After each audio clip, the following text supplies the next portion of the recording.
You've experienced Tamriel in your own way, but want to learn more about its story. Well, to get to the heart of the story, you have to go back to the beginning.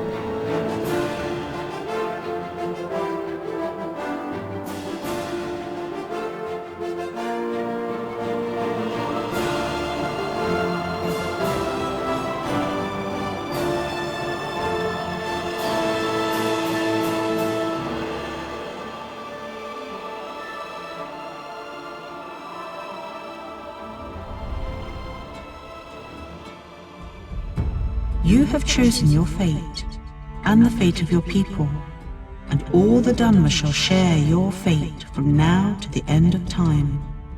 You think yourselves gods, but you are blind, and all is darkness. The War of the First Council was over.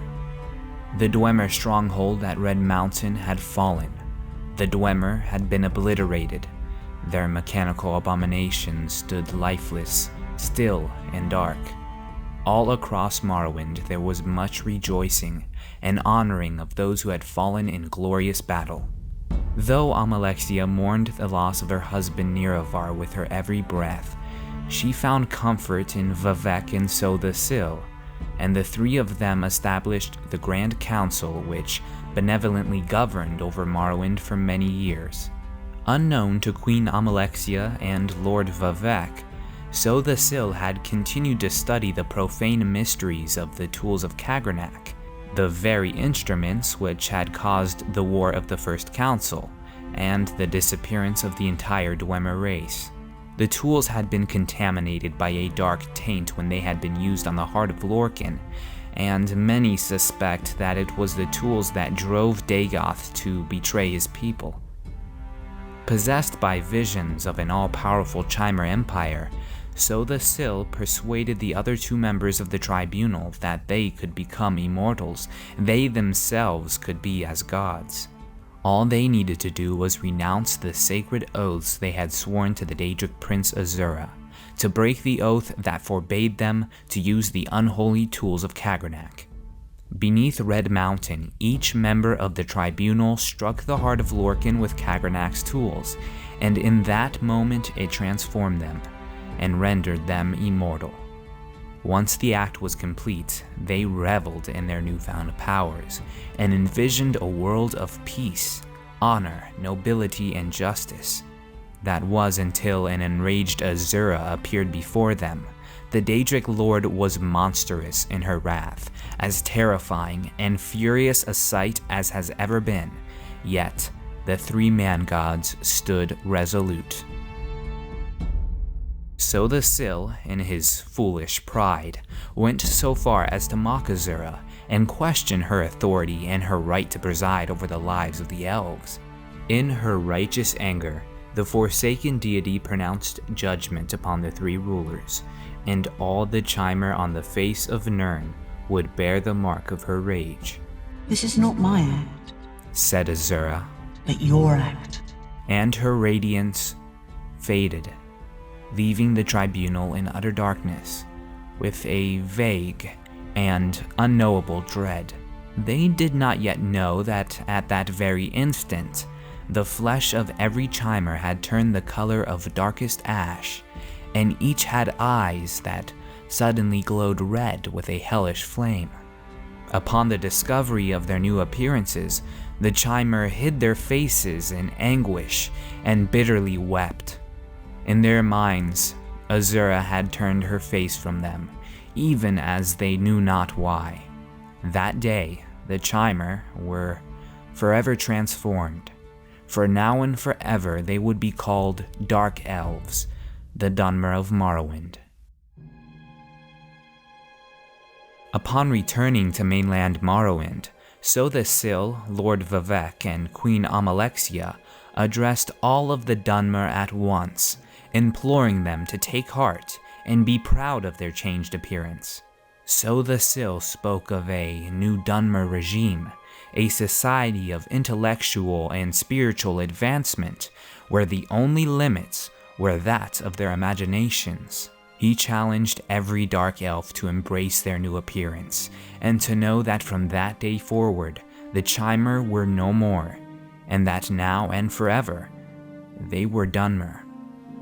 It has been said that upon their speech, the very ground beneath everyone's feet trembled. The Dunmer immediately kneeled and made worship in the name of the Tribunal.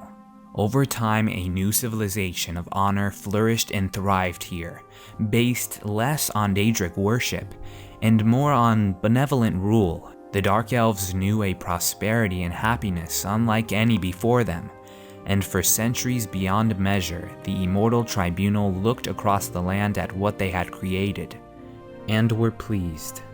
The 5 great houses of the Dunmer grew in wealth and influence under the watchful authority of the Tribunal, and Morrowind became a place of great contentment. Sotha Sil, Vivec, and Queen Almalexia went on to achieve the highest elevation of the 3 virtues of the Dunmer. Almalexia was onto the Daedric Lord Boethia for her infinite mercy.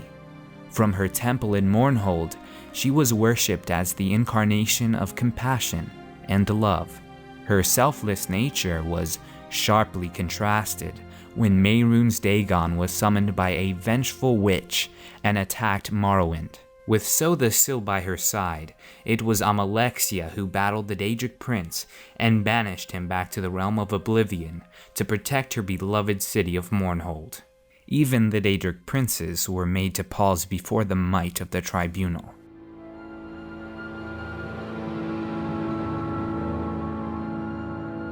Sotha Sil was known as the anticipation of the most blessed Azura, representing the mystery of the Dunmer.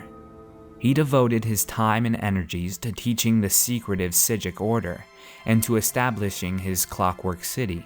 It was from the Clockwork City that the brooding deity attempted to reshape the physical world and even the nature of life itself. He might have been born Chimer, but Sotha Sil was Dwemer, through and through.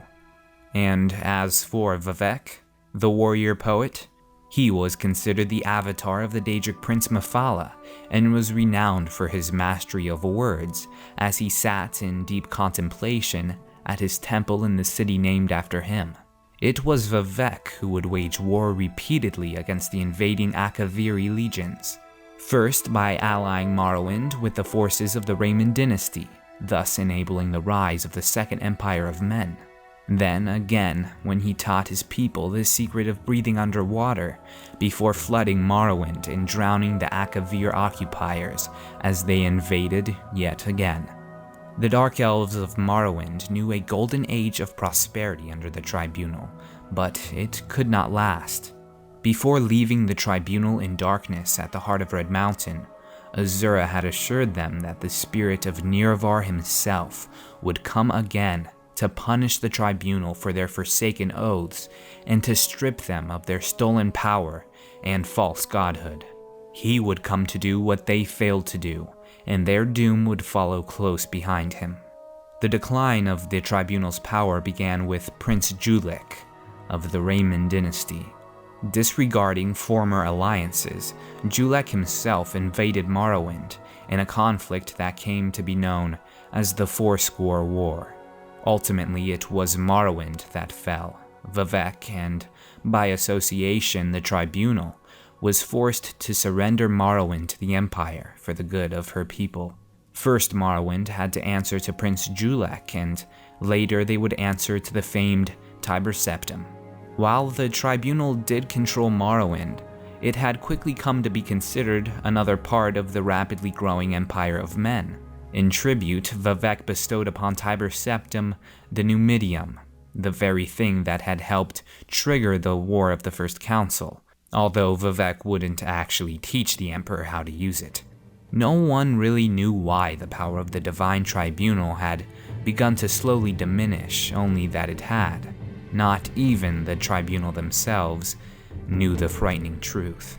After thousands of years, from a place very dark and very deep, Dagoth, now known as Dagoth-Ur, had begun to rise. Once he stirred, a vile darkness cast itself over Red Mountain, causing blight storms and a terrible soul sickness that crept its way into the minds of the citizens of Morrowind. Rumors of the coming of the Nerevarine and the fulfillment of Azura's prophecy began to spread despite the best efforts of the temple to quell them. Red Year drew ever closer, and the world of Nirn trembled to its foundations, for it meant the end of the rulers of Morrowind, and the life of the Dunmer would never be the same. But that is a story for another day.